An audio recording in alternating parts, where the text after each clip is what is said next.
in many ways, we had the World Trade Organization to thank for it because it was so ambitious. It reached into all of these sectors that had previously just organized on their own and didn't feel like they had to make coalitions or often had been pitted against each other, like the environment and labor. That's what was special about Seattle, the Teamsters and Turtles coalition. And it was the ambition of the WTO that brought those coalitions together.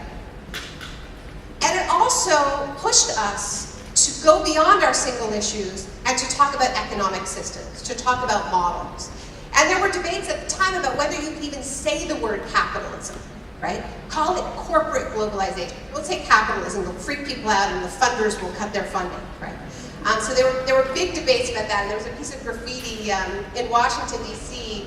outside of the meeting of the IMF when there were big protests a couple of months after Seattle. Some anarchists wrote, "If you think globalization is bad, wait till you hear about capitalism." And so it was all this coded language. And the truth was, it was a tough time to be criticizing capitalism. I mean, think about it. Seattle, 1999.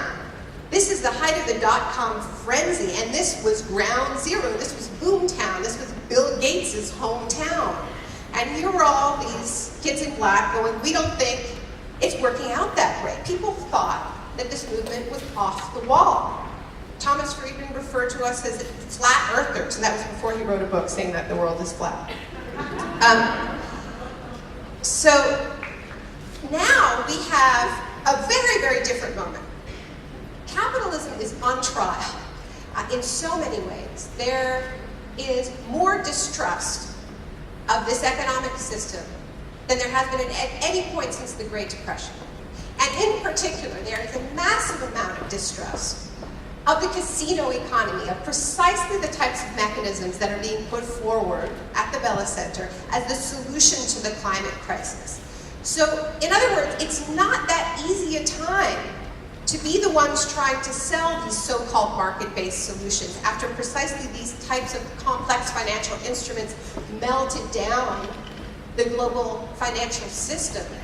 And after we all saw what betting on commodity prices does to the price of food. Hey, let's do it to carbon, that'll be fun, right? It's a hard time to be then, but what has really been striking to me over the past year is that at the same time as public opinion shifted, not to where we were 10 years ago, but beyond that, with these open critiques of capitalism, where was the movement? Where was the mass movement that was responding to it? And that is what is changing now, because finally we're seeing the movement.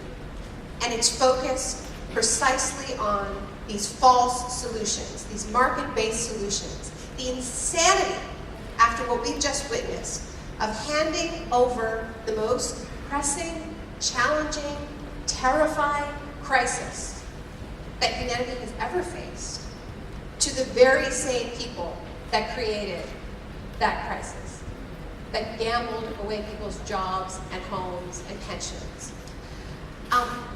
So we have, I think, a very, very exciting moment. And it's important to be the truth tellers in this moment, to be the lie detectors when we hear that there's a deal, because there will be a deal, because the brave negotiators are all being sidelined and pressured, and they'll still take some stands, but I doubt we'll even see the kind of bravery that we saw just now in Barcelona and Bangkok in the pre-negotiations, because so much pressure to get a deal is already underway, and Obama wouldn't be coming if they didn't think they already had a deal. But we're the ones who have to be clear on the difference between a deal and success. A deal are a couple of major emitters meeting in a back room and saying, I agree to let you off the hook if you agree to let me off the hook. That's a deal. And these meetings have their own momentum. The momentum is get the deal no matter what the cost is. And then the negotiators claim success. So we have to be the ones who are the lie detectors here. One of the things that's going to happen in the next couple of days is that the WTO caravan that started in Geneva has been making its way to Copenhagen will arrive. And this is really making with their bodies, with their travels, the connections that we know and feel between the movement that so many of us were a part of, challenging the World Trade Organization, the International Monetary Fund, and the underlying system of global capitalism at its root. Because it isn't just about the market-based solutions to climate change that are the problem.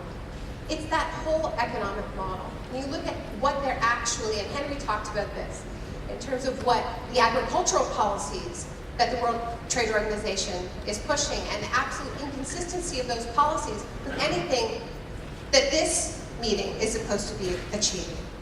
But think about the whole model of trade that the World Trade Organization has championed all of these years. It's producing the goods as far as possible from where they're consumed and hauling them on emission-spewing freighters to Copenhagen, to where I live, Toronto.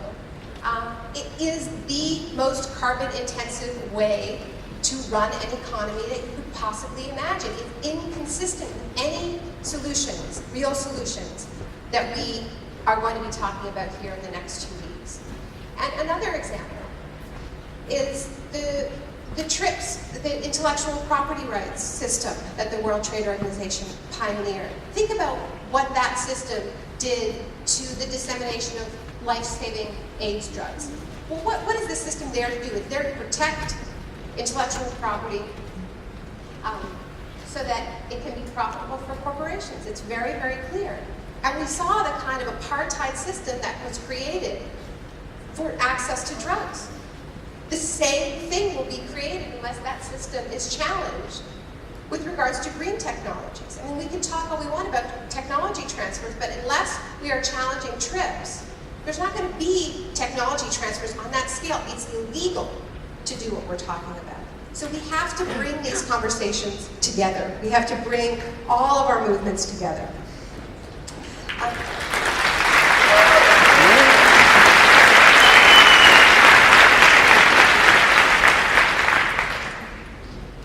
One of the things that's changed from 10 years ago is 10 years ago, we were the ones saying no. You know, we often quoted Subcomandante Marcos's phrase, one no and many yeses. But the fact is, we were saying no to the World Trade Organization, we were saying no to the IMF, the World Bank, the G8. I make no apologies for that. Here in Copenhagen, we have a different situation because many of us here believe in the basic principles of the Climate Convention. We agree with what this meeting is supposed to be, what is supposed to be on paper, and let's remember that the very fact that there ever was an Earth Summit was the result of an activist win. Activists won that grew out of the environmental movement. So we aren't the ones saying no. In fact, we're the ones saying yes. And our task is to reveal the elites, the corporate and political elites, as the ones who are the naysayers, are really the Luddites, who don't want to transform, don't want to change, don't want to adapt.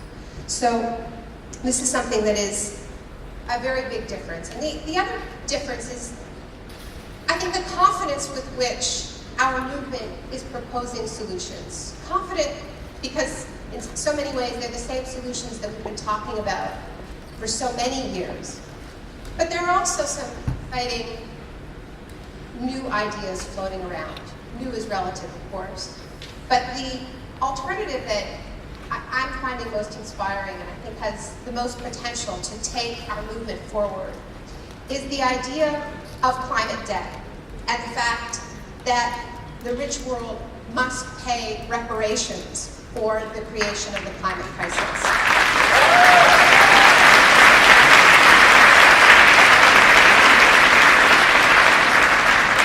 I've already talked about those statistics that we know that the rich world is responsible for 75% of the historical emissions and 75% of the effects of those emissions are being felt in the developing world.